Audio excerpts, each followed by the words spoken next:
The wooden frame of the screen door slipped from her hand, catching with a soft, deliberate click against the jamb. It was July of 1956, and every woman on that street already knew.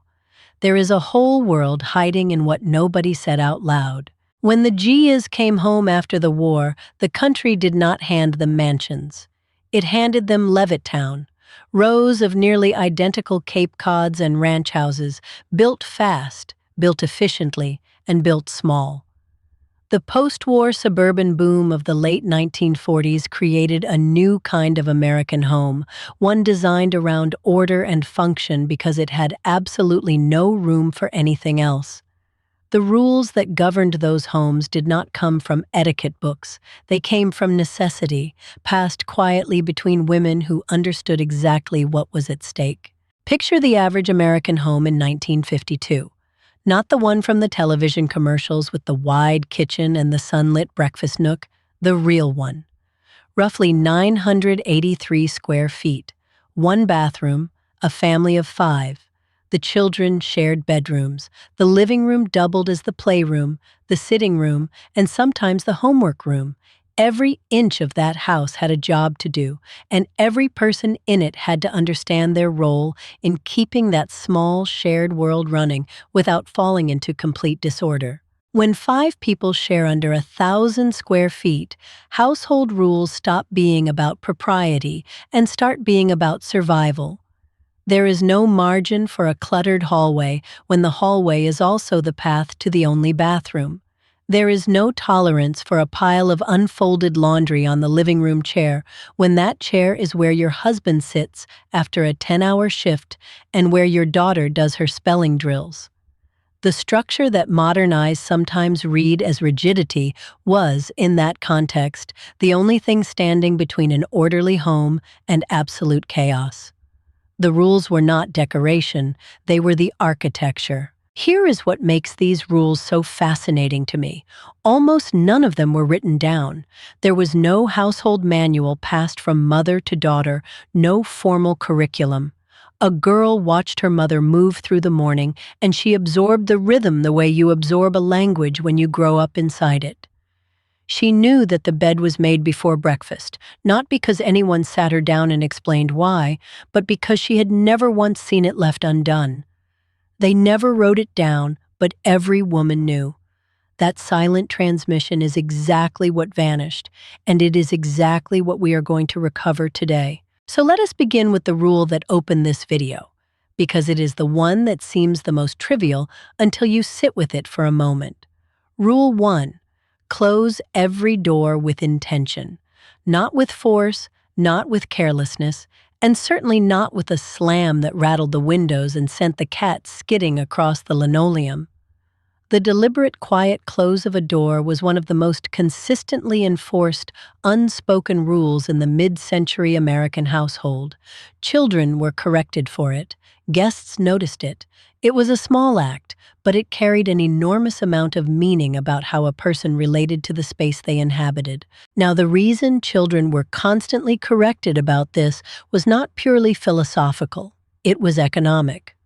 Post-war homes were built quickly and affordably, and the hardware that came with them, the spring hinges on screen doors, the simple brass latches on interior doors, the delicate catches on kitchen cabinet doors, was not built to absorb the daily punishment of being slammed by 3 children under the age of 10.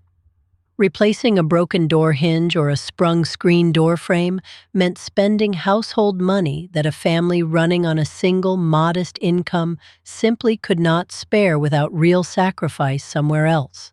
Slamming a door was, in a very literal sense, breaking something that belonged to everyone in the house. But there was something deeper being taught in that correction, something that went well beyond the cost of a hinge. When a mother stopped her child and said, "Close it gently," she was teaching that child to be conscious of the shelter around them. That the walls and doors and windows of a home were not just background scenery. They were the physical container of the family's safety and comfort, and they deserved to be treated with a kind of quiet respect. A child who learned to close a door gently grew into an adult who understood, almost instinctively, that a home is something you tend, not something you merely occupy. Today we have an entire vocabulary for what that rule was actually doing. We call it mindfulness. We call it intentional living. We buy books about it and listen to podcasts about it and pay for apps that remind us to be present in our own physical space. And yet in 1956, a woman in a house on a street in Ohio was already practicing it every single time she let a screen door settle quietly into its frame. She did not need a word for it. She just did it because the home demanded it and because someone before her had shown her how. The rule vanished. The need for it never did. Once you start thinking about how these women manage the physical thresholds of their homes, the doors and entryways and the careful rituals around them, it becomes impossible not to think about the next rule. Because the most important threshold in any home is not the one between rooms. It is the one between the family and the world outside. And the rule that governed who crossed that threshold and how they were received when they did was perhaps the most human rule of all. It was the rule of the guest. Rule 2. And this one is important. Every guest must feel welcome, not comfortable if the timing is convenient, not welcome if the house happens to be tidy. Welcome, full stop, regardless of what the living room looks like, regardless of whether you have had a difficult morning, regardless of whether you were just about to sit down for the first time all day. The comfort of the person crossing your threshold took absolute precedence over your own convenience. It superseded cleanliness. It superseded scheduling. It was the non-negotiable center of how a 1950s homemaker understood her role in relation to the people she cared about. Sally Schwartz, the founder of the Randolph Street Market, put it plainly when she was cited in Better Homes and Gardens in August of 2025. She described the single most unbreakable etiquette rule of the 1950s as this: guests always feel welcome in your home. Not guests feel welcome when everything is in order. Not guests are invited when you are prepared. The rule had no qualifying clauses. It was absolute. And when you understand the social fabric of a post-war neighborhood where women were often home alone with children for long stretches of the day and community was the primary support system, that rule makes complete and total sense. What I find so striking about this rule is the specific hierarchy it established. A dusty mantle was forgivable. Dishes in the sink from lunch were forgivable. A basket of unfolded laundry on the dining room chair was forgivable. What was not forgivable, what would have genuinely troubled a 1950s hostess at a deep level, was a guest who left her home feeling like an imposition. Feeling like they had arrived at the wrong moment, or that their presence had created inconvenience, or that the hostess would rather they had not come. That was the failure, not the dust. The guest's feeling was the standard by which the visit was measured. The mechanics of this welcome were immediate and specific. The moment a guest crossed the threshold, two things happened without delay. A beverage was offered, and a comfortable chair was indicated. Not eventually. Not after the hostess had tidied the kitchen counter or changed out of her house dress. Immediately. That sequence, the offer of something to drink and a place to sit, was a physical language. It said, "I am glad you are here. I have stopped what I was doing. This moment, your comfort in this moment, is now the most important thing happening in this house." It was hospitality as a complete and unconditional act. And then there was the cookie tin. This is one of those details that sounds almost too deliberate to be real, but it was entirely common. A 1950s homemaker kept a specific tin of cookies, or a small wrapped cake, or a batch of date bars in the back of the freezer. Not for herself, not for the family's dessert on Sunday, exclusively for drop-in guests. It was a reserved supply, understood by everyone in the household as off-limits for ordinary consumption. The moment a neighbor appeared at the door unannounced, that tin came out of the freezer and went straight to the counter to thaw. No apology, no explanation, just the quiet, confident production of something to offer. What that frozen tin communicated was something far more powerful than a cookie. It said, "I anticipated you." It said, "Your arrival was not an inconvenience I had to scramble to manage." It said, "I have been keeping something set aside for you because the possibility of your visit was always welcome in this house." Even when the visit was completely unplanned and genuinely surprised the hostess, the existence of that tin transformed the dynamic entirely. The guest did not feel like a disruption. They felt like someone who had been, in some quiet and generous way, expected all along. Compare that to the modern hosting experience, and the contrast is almost painful. Today, the apologetic host is practically a cultural institution. We open the door saying, "Excuse the mess, I wasn't expecting anyone, I haven't had a chance to clean, I was just about to do the dishes." We frame our own home as a place that is currently failing to meet a standard, and we invite our guests to agree with that assessment before they have even stepped inside. The 1950s rule ran in exactly the opposite direction. The home was not on trial. The guest was the priority. The apology was the thing that would have been considered rude, not the dust on the mantle. When you apply the guest first rule today, something shifts in how hosting feels. Instead of framing a visit as a performance that your home either passes or fails, you frame it as an act of generosity, directed entirely at the person in front of you. The question stops being, "Is my house good enough for this person?" and becomes, "Is this person comfortable right now?" That is a completely different orientation, and it is one that removes an enormous amount of anxiety from the experience of having people in your home. The 1950s homemaker was not less anxious because her house was always perfect. She was less anxious because she had decided in advance that perfection was not the point. Once you understand how a 1950s woman received the people who entered her home, the next question becomes, how did she keep that home running between visits? Because the welcome she offered a guest on a Tuesday afternoon was not accidental. It was the product of a home that was already operating on a steady, predictable rhythm. A home where things were where they were supposed to be, where the week had a shape, where each day carried its own specific purpose. And that brings us to what I think is the most genuinely useful rule of the entire era, the one that I believe could change the texture of daily life for almost anyone who tried it. Rule 3. Every day of the week owned one chore, and that was the day it got done.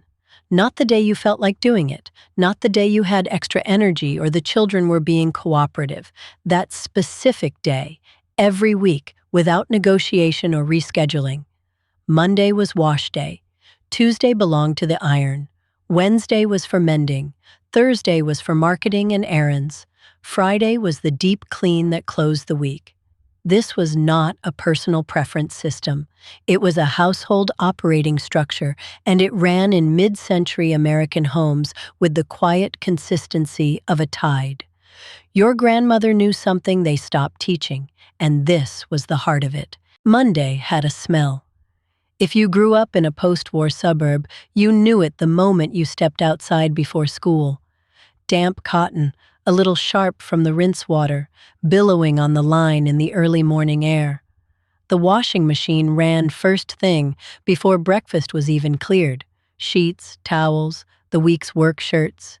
Everything went out on the line in a particular order, heaviest pieces first to catch the morning breeze. The whole neighborhood smelled the same because every woman on the block was doing the exact same thing at the exact same hour. Tuesday belonged to the iron. That is not a figure of speech. You cleared the kitchen table, you set up the ironing board, and you worked through everything that came off the line the day before. The sound of a Tuesday morning was the rhythmic hiss of steam releasing from the iron's heel, and the smell was warm pressed cotton, faintly starchy, filling the whole house. Shirts came out with creases sharp enough to read a map by. There was a craft to it. Women took genuine pride in the finished stack because it represented a visible, completed piece of work. Wednesday through Friday each had their own quiet assignment. Wednesday was for mending. A basket kept near the armchair held socks with thin heels, buttons that had come loose, a hem that needed tacking back up. Nothing was thrown away while it could still be fixed. Thursday was marketing day, the weekly trip to the grocer with a handwritten list that did not deviate much from the one used the week before. And Friday held the deep clean, the sweeping and mopping and dusting that closed the week out properly so the weekend could begin with a house that felt genuinely rested. By Friday evening, the home was genuinely at rest. That phrase deserves to sit for a moment because it describes something that is surprisingly rare today. The linens were clean and pressed and folded in the closet. The mending was done. The pantry was stocked from Thursday's marketing. The floors were swept. There was nothing left undone that should have been done. A 1950s homemaker walking through her house on a Friday evening was walking through completed work, and she knew it. The weekend was not a frantic catch-up. It was a reward she had actually earned, hour by deliberate hour. Here is the part that surprises people when they first hear it. Modern viewers look at that rigid weekly schedule and assume the women living it felt trapped, locked into an endless cycle of domestic labor. But the counterintuitive truth is that the schedule created something genuinely valuable: guilt-free downtime. Because a 1950s homemaker had assigned Tuesday to ironing, she was not thinking about the ironing on Wednesday afternoon when she sat down with a neighbor for coffee. The work had its day. When that day was done, the work was done. She was not haunted by a floating, undone to-do list the way so many women are today. There is a name for what the 1950s weekly rhythm was quietly solving, though nobody used the term at the time.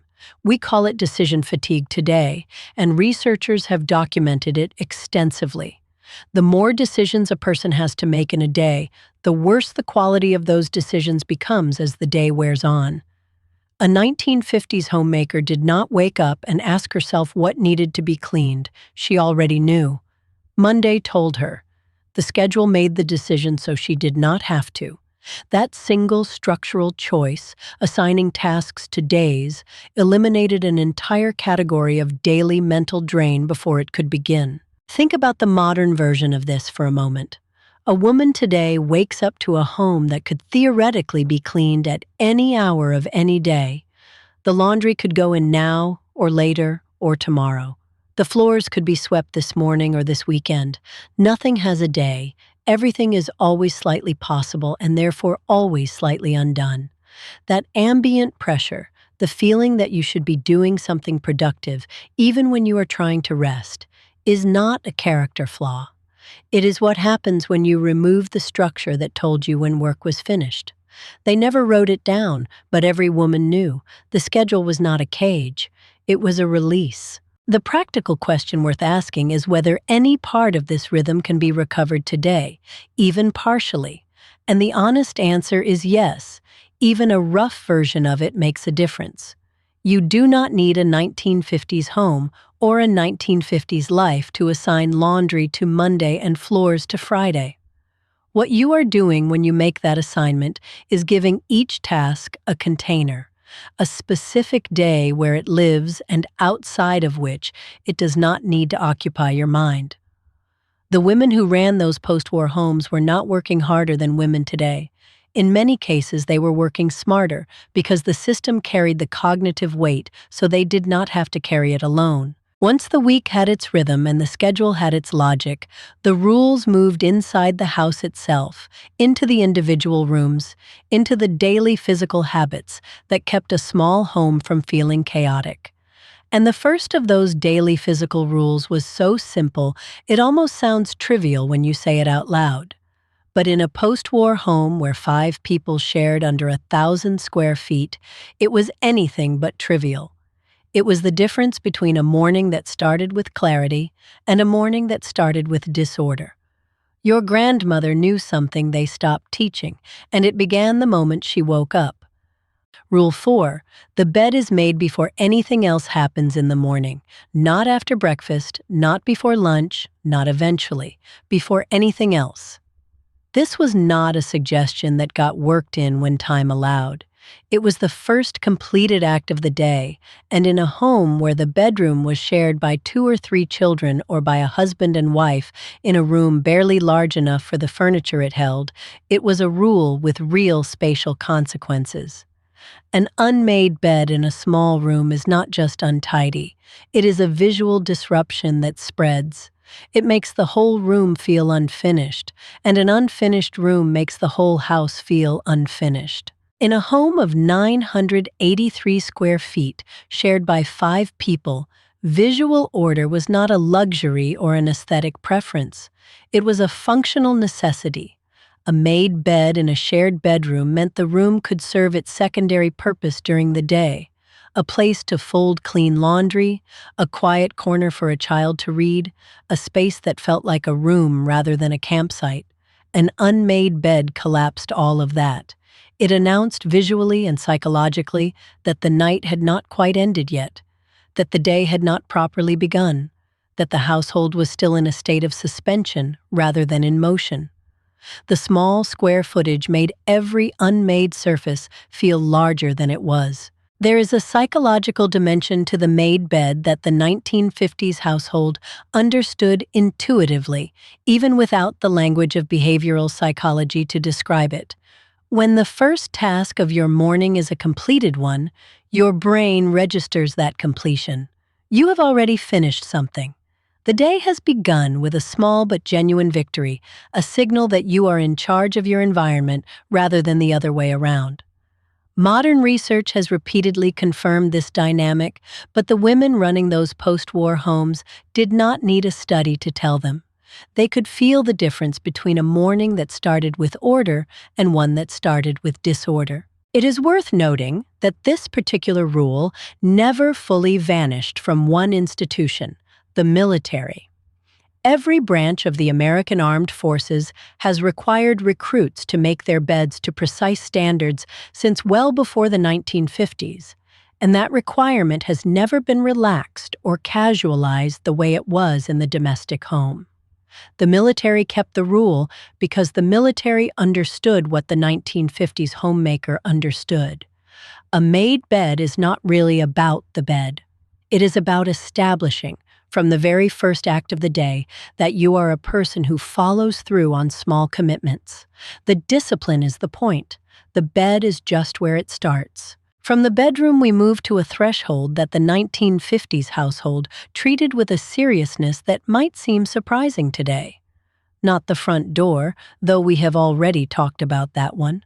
A different kind of threshold, the boundary between the outside world and the inside of the home, specifically the point where the outside world was carried in on the soles of your shoes. The 1950s had a rule about this, and it was one of those rules that operated without being spoken aloud at all. You simply knew, the moment you stepped inside a well-run post-war home, that your shoes belonged near the door and not on the carpeting beyond it. Rule 5. Shoes come off at the door every time without being asked.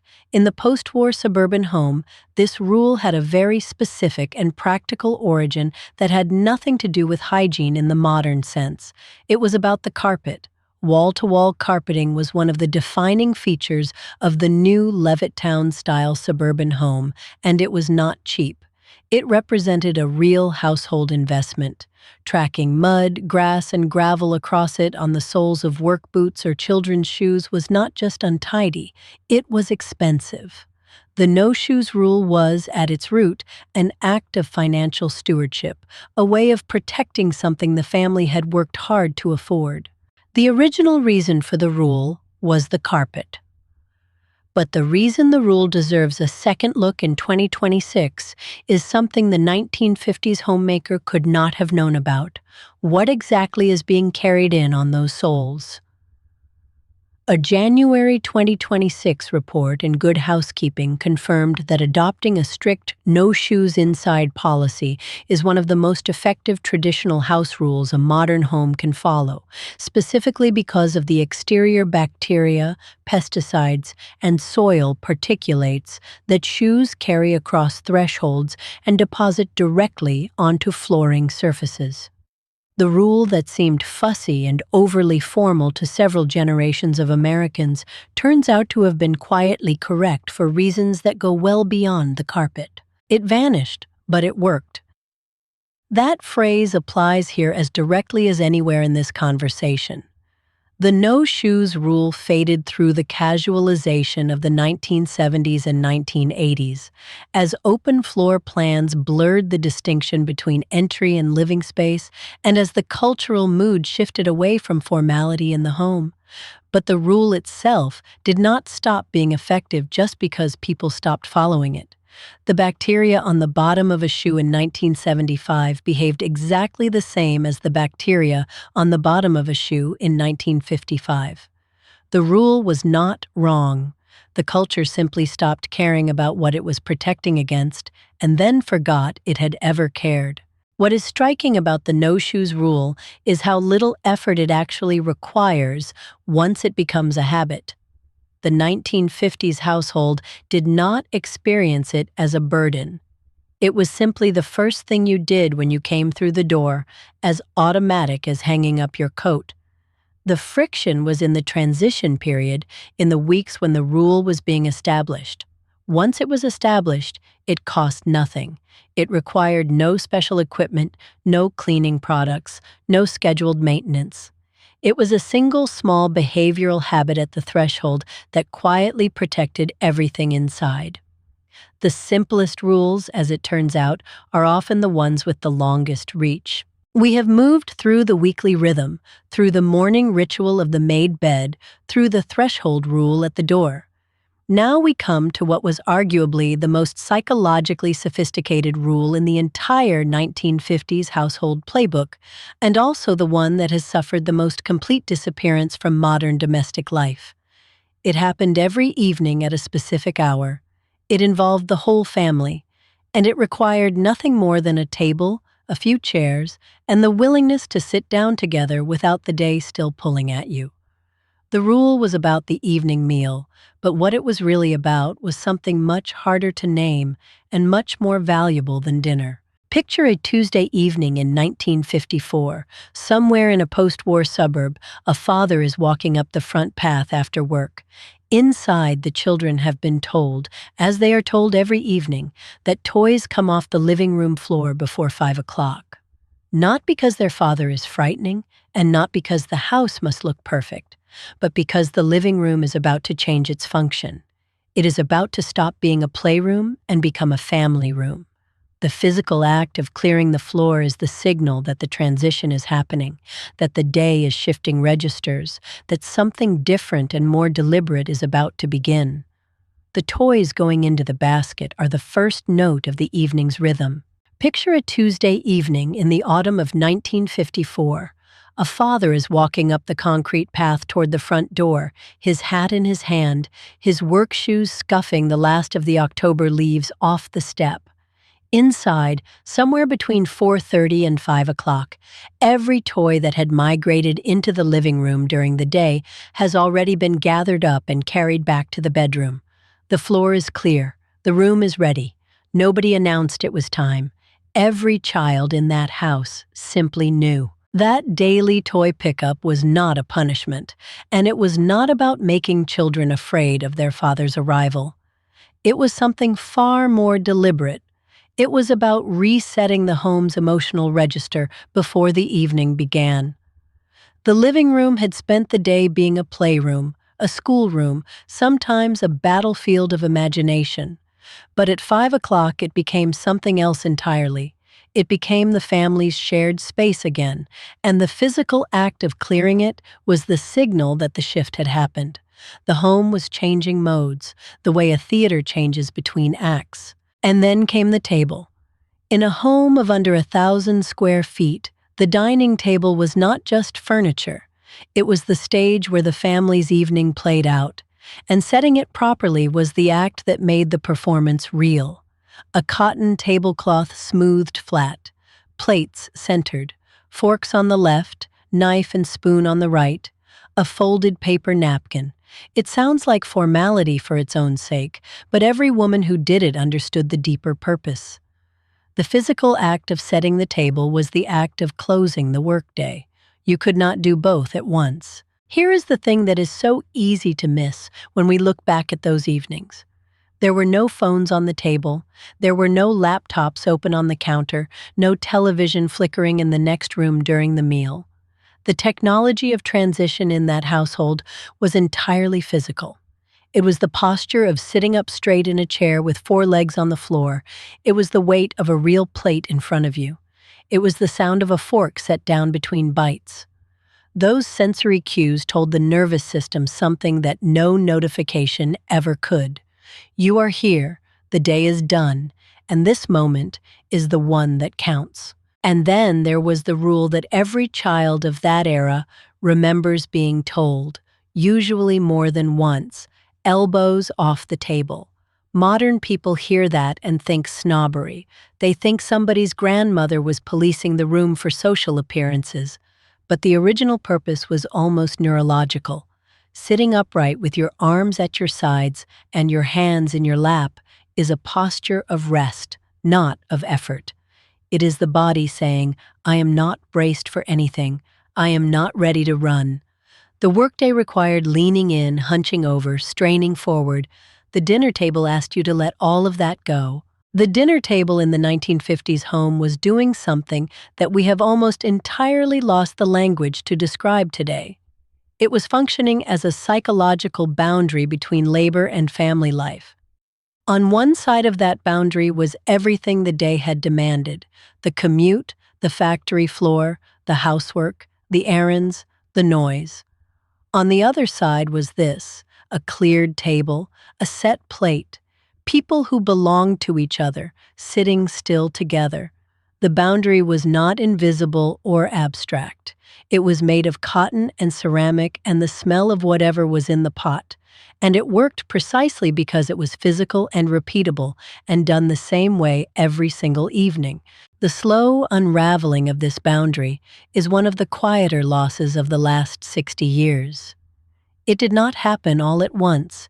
It crept in gradually through the 1970s and into the 1980s, as open floor plans began dissolving the walls between the kitchen and the living room, and as the television moved from the corner of the parlor to the center of the household's attention.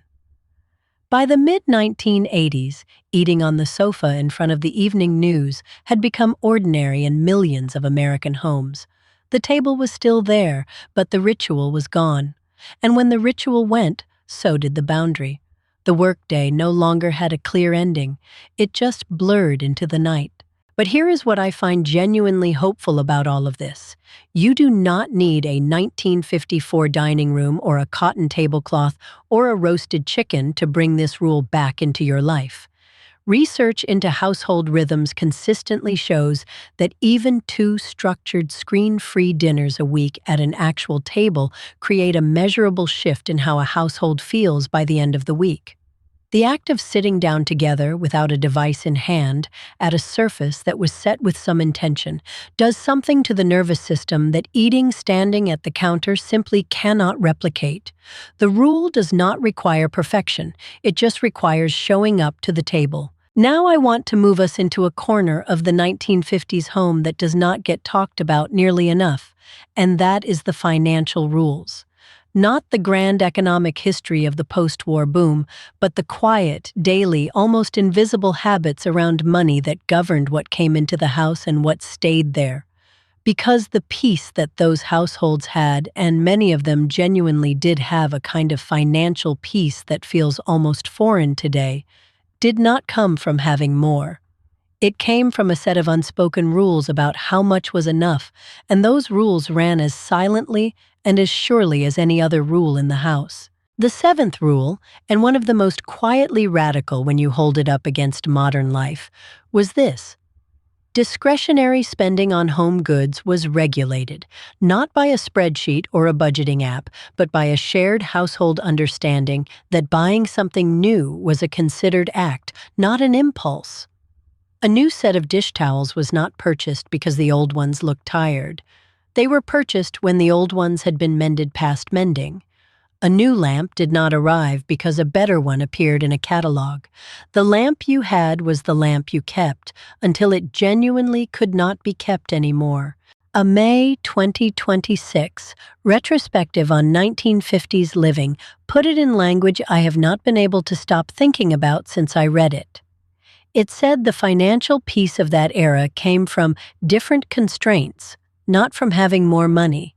And that phrase is doing a lot of work, because the assumption we carry today is that financial stress comes from not having enough. But what that retrospective was pointing to is something more precise. Financial stress also comes from having too many choices and too few internal rules about how to navigate them. The 1950s homemaker had fewer choices, and that limitation, that constraint, was also a kind of freedom.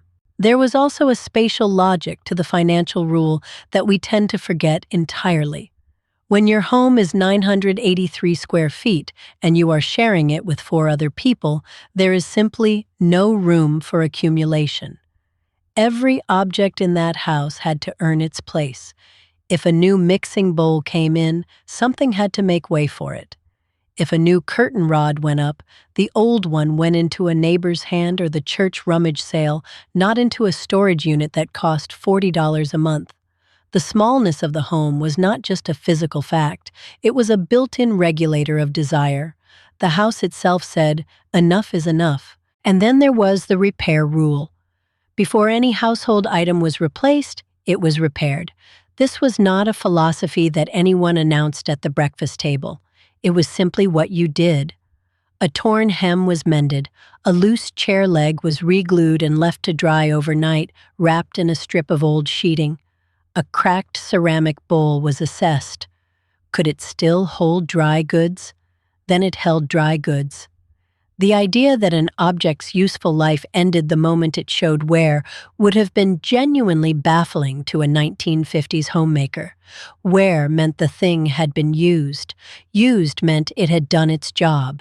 That was not a reason to discard it. That was a reason to keep it. What is striking when you look at the research is how directly that regulated spending habit translated into reduced financial stress, not eliminated, because these families had real financial pressures, post-war mortgages, single incomes, the cost of raising children on wages that were not always generous, but the act of having a rule, a shared internal agreement about what warranted spending and what did not, created a psychological floor.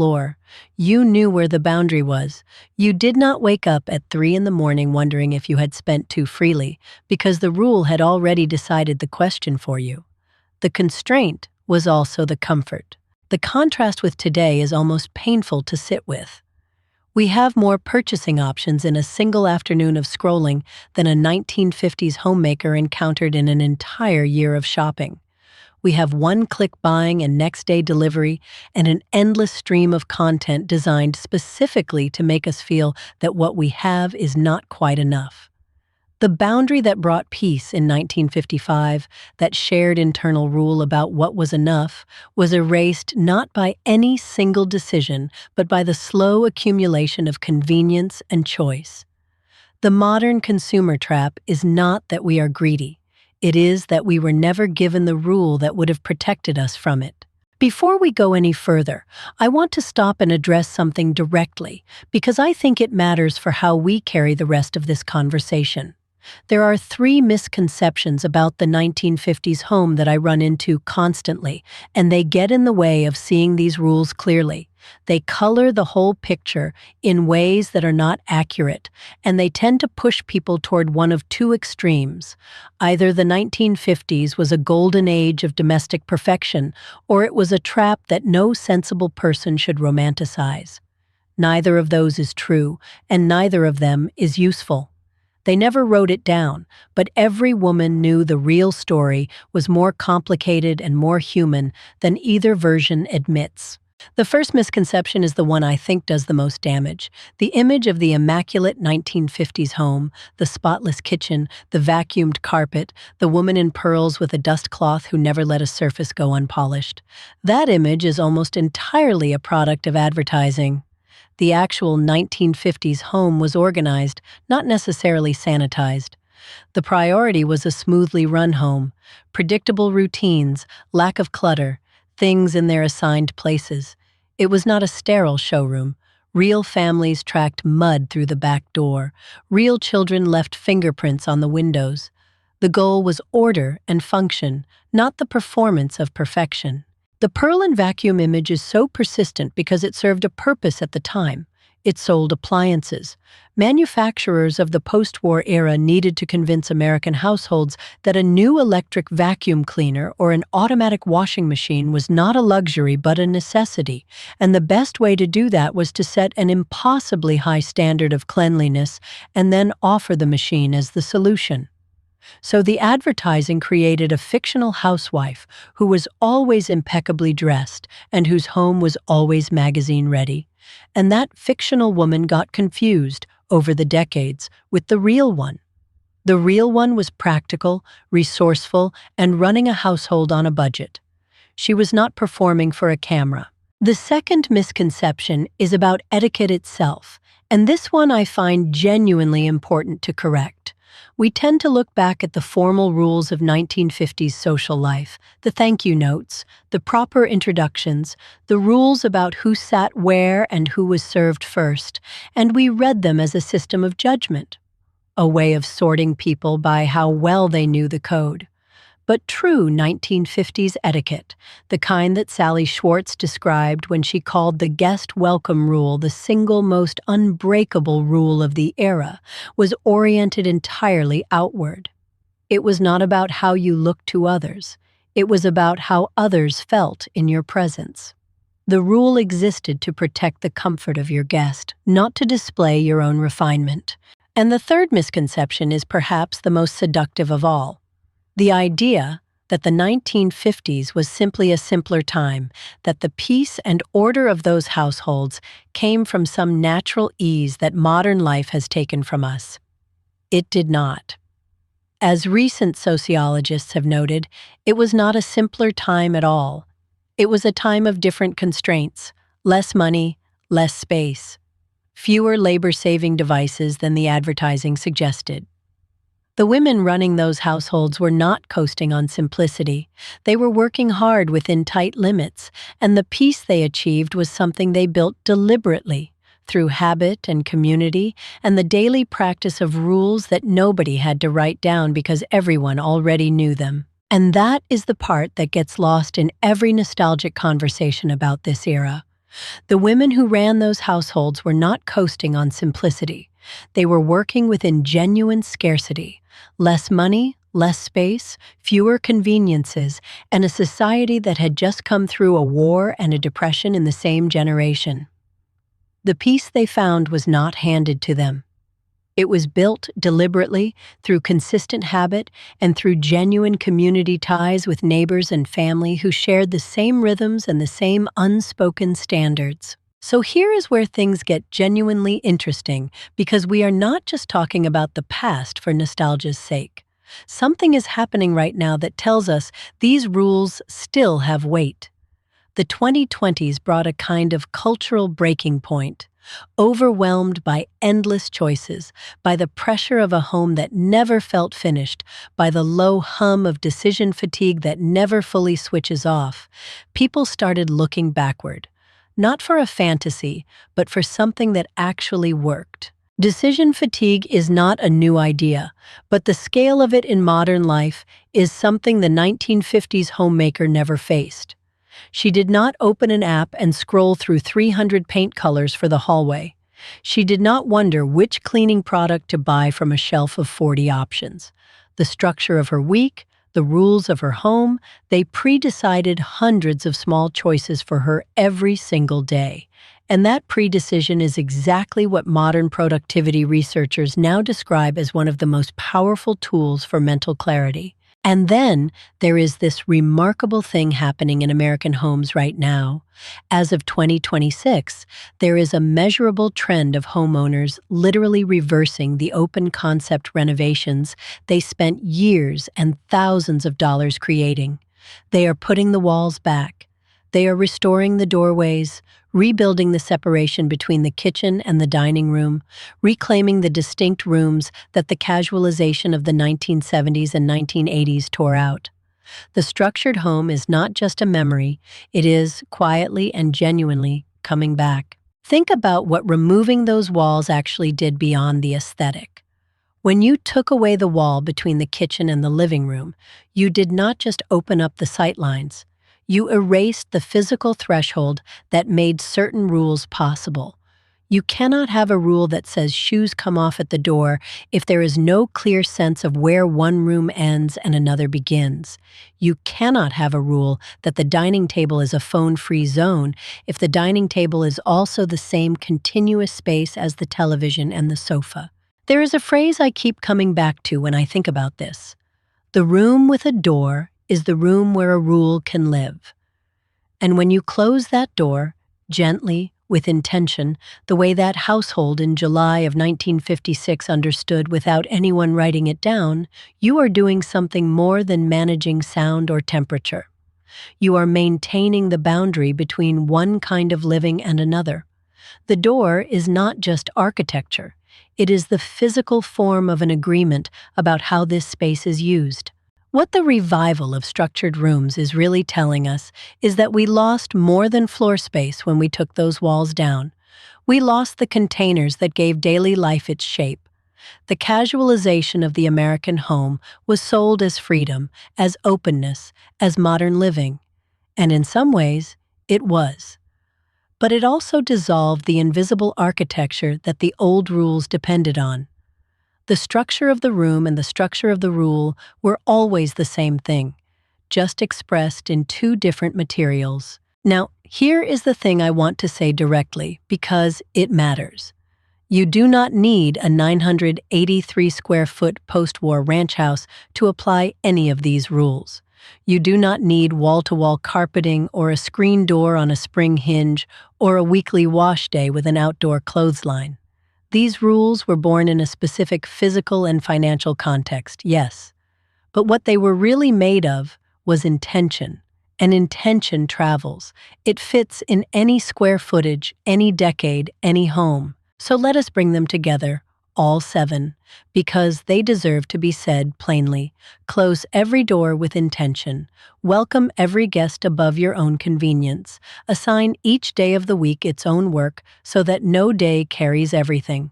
Make the bed before the day begins. Shoes come off at the threshold. Sit down together for the evening meal at a properly set table and regulate what comes into the home so that what is already there can be valued.